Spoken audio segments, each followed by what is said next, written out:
Assalamualaikum warahmatullahi wabarakatuh. Kami dari kelompok 9 akan mempresentasikan tentang pemetaan risiko. Definisi pemetaan risiko.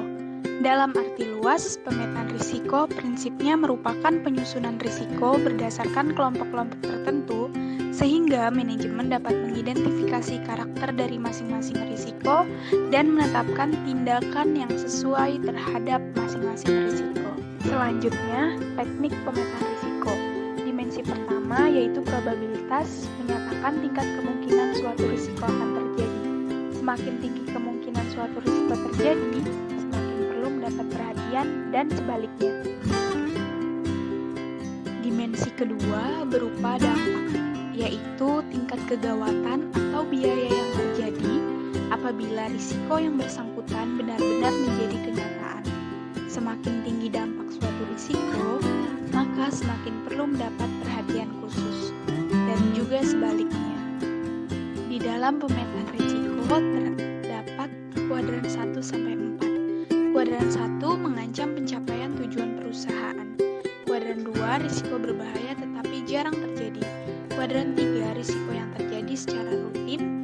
Kuadran 4 risiko tidak berbahaya. Dimensi dampak dibagi ke dalam 3 tingkat, tinggi, sedang, dan rendah. Dan yang ini merupakan penjelasan dari kuadran 1, kuadran 2, kuadran 3, dan kuadran 4.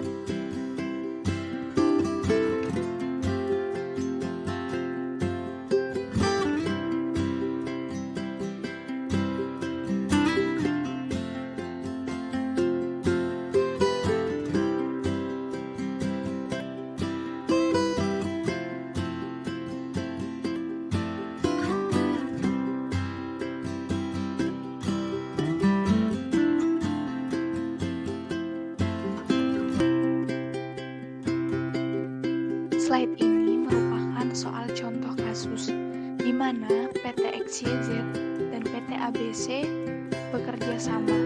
PT XYZ harus membuat pemetaan risiko sesuai dengan probabilitas dan dampaknya agar kontraknya tidak diputus oleh PT ABC. Slide ini merupakan kategori probabilitas risiko dan kategori dampak risiko untuk menjawab soal kasus pada PT XYZ yang harus membuat pemetaan risiko. Karena pembahasan soal kasus terlalu panjang, maka dari itu kami memutuskan untuk membahasnya di slide PowerPoint. Terima kasih. Wassalamualaikum warahmatullahi wabarakatuh.